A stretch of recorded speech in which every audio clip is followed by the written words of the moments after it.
Kami pong mga ministro at manggagawa sa distrito ng Kamanaba. Sa pangunguna po ng tagapangasiwa ng amin pong distrito. Ay buong pusong nagpapasalamat po sa Panginoong Diyos. Sa pagsapit po ng ika-110 anibersaryo ng Iglesia ni Cristo na lumitaw sa Pilipinas. Alay po namin sa Ama ang lahat ng kapurihan. Sa tagumpay na patuloy po niyang ipinagkakaloob sa kanyang bayan. Hindi po namin malilimot kailanman kung paanong itinawid ng ating Panginoon Diyos ang Iglesia sa maraming pagsubok at kahirapan. Sa pagkasangkapan po sa inilagay niyang tagapamahalang pangkalahatan.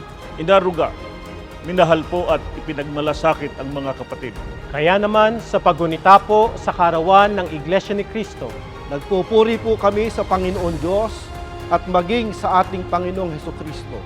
at bumabati sa lahat ng mga kapatid sa buong mundo, lalo na po sa aming mapagmahal na leader, kapatid na Eduardo Manalo. Happy 110th anniversary po!